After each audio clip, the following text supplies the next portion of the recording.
Hello, नमस्कार। आज हम फिजिक्स पढ़ेंगे जिसमें हमारा टॉपिक है तरंगदैर्घ्य और प्रकाश। दो उत्तर उत्तर सुरंग अर्थात सक्सेसिव क्रेस्ट्स अथवा दो उत्तरोत्तर गर्त के बीच की दूरी को क्या कहते हैं? तरंगदैर्घ्य।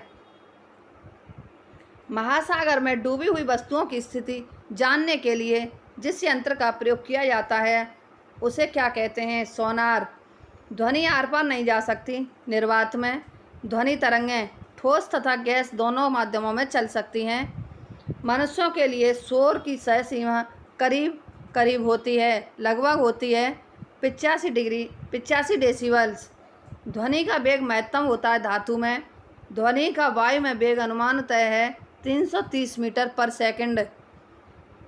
कथन अनुरणन विशेषतः बड़े गिरजाघरों तथा अन्य बड़े भवनों में प्रतीत होती है। कारण है इसका दीवारों, छत एवं धरातल से अपवर्त्य ध्वनि परावर्तन हो सकता है। ए और आर दोनों सही है और आर ए की सही व्याख्या करता है। रेडियो तरंगों के विक्षेपण के लिए वायुमंडल का जो स्तर उत्तरदायी वह है आयनमंडल। दीर्घ रेडियो तरंगें परावर्तित होती हैं आयनमंडल से। प्रकाश। जब प्रकाश एक माध्यम से दूसरे माध्यम में जाता है तो तीव्रता, वेग, तरंगदैर्घ्य एवं आवृत्ति में से कौन सा एक अपवर्तित रहता है? आवृत्ति। अंतरिक्ष यात्री को आकाश का रंग दिखाई देता है काला। क्षितिज के समीप सूर्य एवं चंद्रमा के दीर्घ वृत्ताकार दिखाई देने का कारण है अपवर्तन। जिस सिद्धांत पर ऑप्टिकल फाइबर कार्य करता है वह है पूर्ण आंतरिक परावर्तन। एक मकान में दो बल्ब लगे हैं, उनमें से एक दूसरे से अधिक प्रकाश देता है। इसका कारण है कम प्रकाश वाले बल्ब में रेजिस्टेंस अधिक है।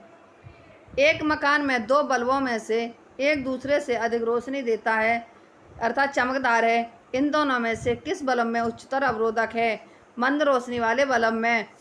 एक बिजली के बल्ब की अपेक्षा एक फ्लोरेसेंट ट्यूब को अधिक मान दिया जाता है क्योंकि एक 100 वाट का बल्ब केवल 5% विद्युत ऊर्जा को प्रकाश ऊर्जा में परिवर्तित करता है, जबकि फ्लोरेसेंट ट्यूब लगभग 22% विद्युत ऊर्जा को प्रकाश ऊर्जा में परिवर्तित करती है।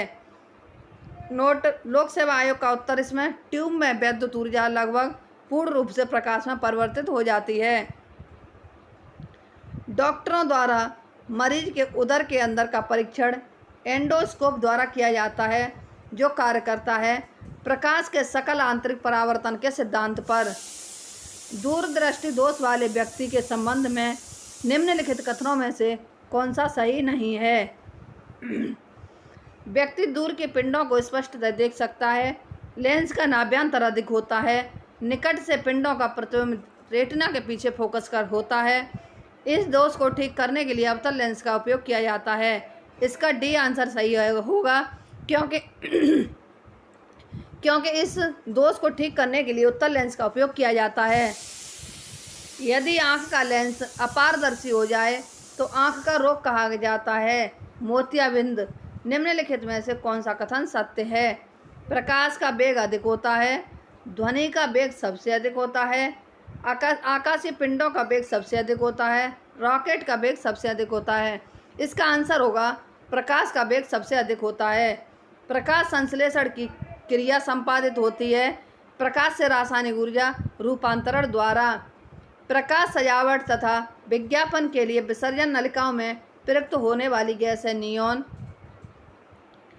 किसी वस्तु के त्रिविमीय प्रतिरूप को अंकित करने के लिए तथा पुनरावृत्ति करने की तकनीक का नाम क्या है? होलोग्राफी। दूरदर्शन के संकेत एक निश्चित दूरी के बाद नहीं मिल सकते क्योंकि पृथ्वी की सतह वक्राकार है।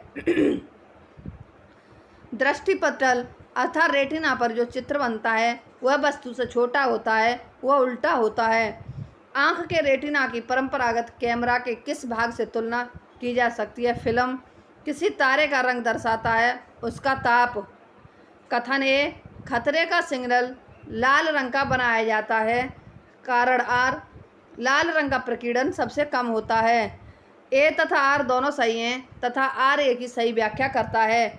सबसे कम वेवलेंथ अर्थात तरंग दैर्घ्य वाला प्रकाश होता है बैंगनी। प्रकाश का रंग निर्धारित होता है इसके तरंग दैर्घ्य से। अस्त होते समय सूर्य लाल दिखाई देता है प्रकीर्णन के कारण। आकाश नीला प्रतीत होता है क्योंकि वातावरण के वायु कण सूर्य किरणें विकिरणित करते हैं। आकाश नीला दिखाई पड़ता है क्योंकि नीले प्रकाश का प्रकीर्णन सबसे अधिक होता है। कार में दृश्यावलोकन के लिए जिस शीशे का प्रयोग होता है वह है उत्तल दर्पण। किसी व्यक्ति का पूरा प्रतिबिंब देखने के लिए एक समतल दर्पण की न्यूनतम ऊंचाई होती है व्यक्ति की ऊंचाई की आधी। एक वस्तु जो समांतर समतल दर्पणों के बीच रखी जाती है बने प्रतिबिंबों की संख्या है अनंत। धूप से बचने के लिए छाते में सबसे उचित रंग संयोजन है ऊपर उजला नीचे काला। जब दो समानांतर दर्पणों के बीच कोई वस्तु रख दी जाती है तो बनने वाले प्रतिबिंबों की संख्या अनंत होती है।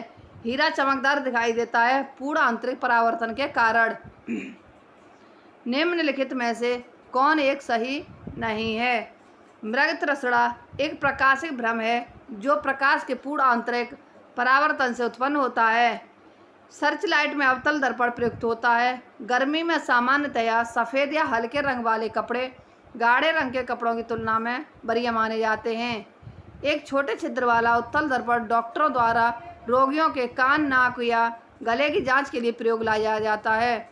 इसका यही डी वाला आंसर सही होगा। एक छोटे छिद्र वाला उत्तल दर्पण डॉक्टरों द्वारा रोगियों के कान नाक या गले की जांच के लिए प्रयोग किया जाता है। जल के अंदर वायु का बुलबुला व्यवहार करता है अपसारी लेंस जैसा। निकट दृष्टि दोष को ठीक किया जाता है अवतल लेंस प्रयुक्त करके। जल में वायु का एक बुलबुला कार्य करेगा अवतल लेंस जैसा।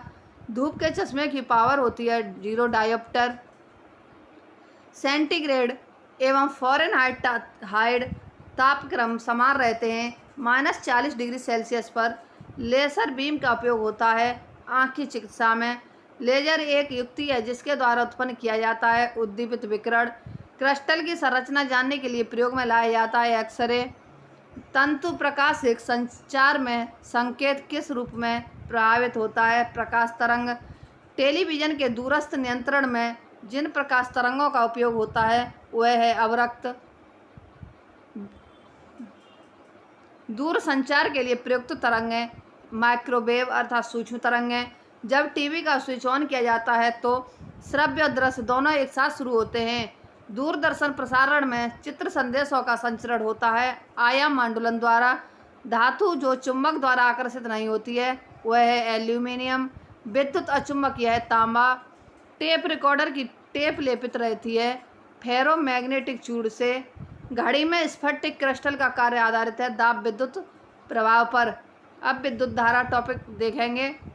डायनमो जिसे बिजली उत्पादन हेतु कथित रूप से प्रयोग में लाते हैं वह वास्तव में है ऊर्जा का परिवर्तक होता है। कम वोल्टेज पर कार्य करने पर विद्युत मोटर प्राय जल जाते हैं क्योंकि वे अधिक विद्युत धारा खींचते हैं जो वोल्टेज के प्रति लोमानुपाती होते हैं। डायनमो का कार्य है यांत्रिक ऊर्जा को विद्युत ऊर्जा में बदलना। विद्युत ऊर्जा को यांत्रिक ऊर्जा में बदलने वाली युक्ति विद्युत मोटर। 100 वाट के एक बल्ब को 4 घंटे तक स्विच ऑन रखा जाता है तो प्रयुक्त विद्युत ऊर्जा की इकाइयाँ होगी 0.4 विद्युत धारा। डायनमो जिसे बिजली उत्पादन हेतु कथित रूप से प्रयोग में लाते हैं वह वास्तव में है ऊर्जा का परिवर्तक होता है। कम वोल्टेज पर कार्य करने पर विद्युत मोटर प्राय जल जाते हैं क्योंकि वे अधिक विद्युत धारा खींचते हैं जो वोल्टेज के प्रति लोमानुपाती होती है।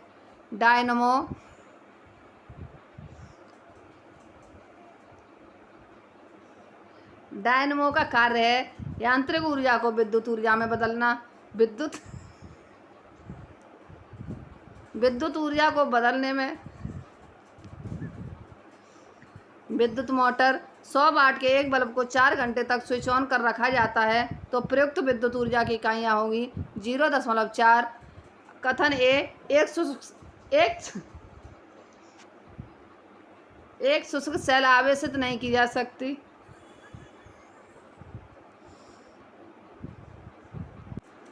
एक शुष्क सेल आवेशित नहीं की जा सकती। शुष्क कारण है इसका, शुष्क सेल में होने वाली अभिक्रिया उत्क्रमणीय होती है। तो ए सही है, परंतु आर गलत है। एक सूखी सेल में ऊर्जा पाई जाती है। रासायनिक, एक सामान्य शुष्क सेल में विद्युत अपघट्य होता है, अमोनियम क्लोराइड। एक कार बैटरी में प्रयुक्त विद्युत अपघट्य होता है, सल्फ्यूरिक अम्ल। बिजली के बल्ब का तंतु बना होता है टंगस्टन का। फिर उच्च प्रतिरोधक शक्ति या निम्न गलनांक। कथन ये है, तड़ित चालक इमारतों को नष्ट होने से बचाते हैं। कारण आर, ये आवेश को पृथ्वी तक भेज देते हैं। ए और आर दोनों सही हैं और आर ए क्या सही स्पष्टीकरण है। विद्युत उपकरणों में अर्थ का उपयोग होता है सुरक्षा के लिए। फ्यूज का सिद्धांत है विद्युत ऊष्मीय प्रभाव। फ्लोरेसेंट ट्यूब में कौन सी गैस भरी होती है? मर्क्यूरिक ऑक्साइड और नियोन। प्रत्यावर्ती धारा को दिष्ट धारा में परिवर्तित करने वाली युक्ति को कहते हैं रेक्टिफायर। ट्रांसफार्मर प्रयुक्त होते हैं प्रत्यावर्ती धारा एसी वोल्टेज का उपचयन या अपचयन करने के लिए। नाभिकीय भौतिकी, भारत का 20वां परमाणु बिजली घर है केगा कर्नाटक। विकिरण प्रकारों तथा दृश्य किरणों एक्सरे, अल्ट्रावायलेट एवं इंफ्रारेड से किसमें ऊर्जा सर्वाधिक होती है? एक्सरे में। कौन सी ऊर्जा जैविक मात्रा में सर्वाधिक होती है? सौर ऊर्जा। इंदिरा गांधी आणविक अनुसंधान केंद्र स्थित है तमिलनाडु में। Indira Gandhi centre for atomic research, atomic mineral directorate for research Kalpakkam में। Indira Gandhi centre for atomic research Kalpakkam में।